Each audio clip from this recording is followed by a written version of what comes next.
Joining me now is Charles Lipson, Professor Emeritus at the University of Chicago.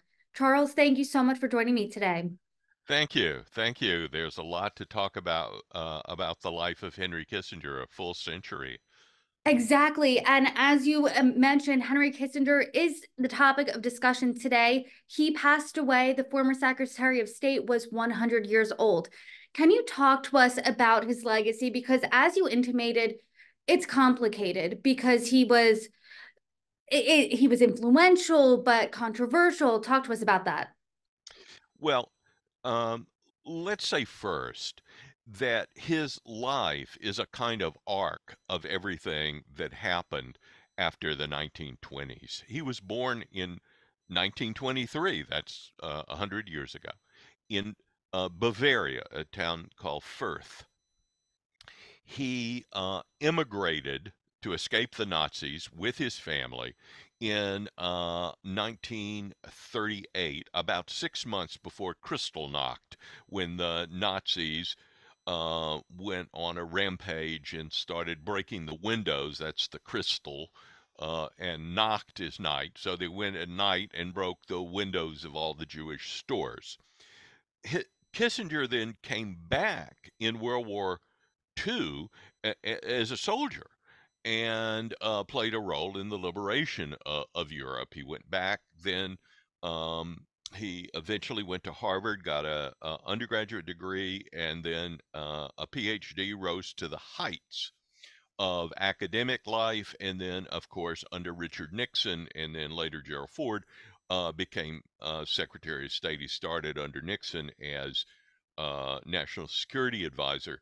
And I would just say that he is among the most influential foreign policy figures of the 20th century in the United States. The only secretaries of state who rank with him are George C. Marshall and Dean Acheson, who in the late 1940s erected the architecture of NATO and all the containment of the Soviet Union.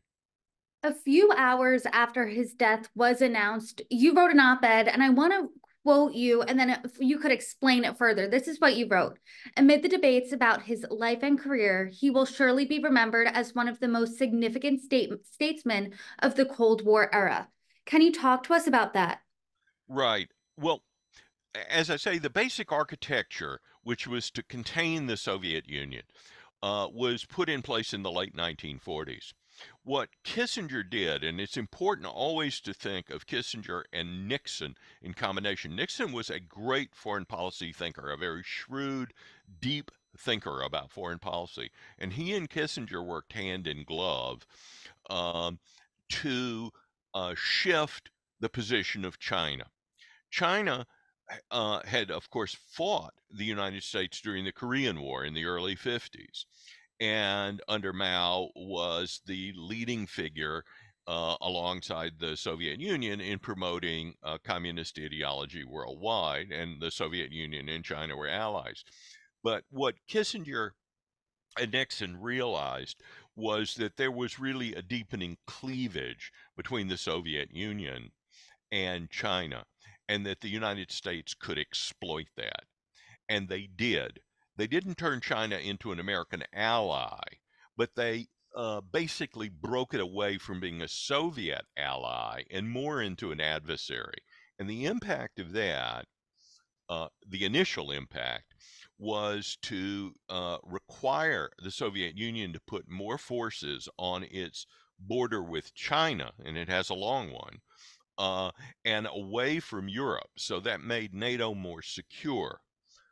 The longer run impact, which is much more mixed, is twofold. One, we basically gave to China, the PRC, Beijing, and the communists, the seat in the UN Security Council that had always been reserved for China, but that gave them a veto in the UN Security Council. But more consequential, I think, is that it laid the basis for Mao's successor, Deng Xiaoping, to reorient the Chinese economy away from the strict Soviet command and control model to one that allowed more competition, trade, and investment. And that allowed China to grow to become the great threat that it is now, both a security threat to the Western world and a threat to many American industries and workers that have to compete with China. So it's a very mixed, even on China, it's a very mixed verdict. And there are many other issues as well because he was involved in so many important issues.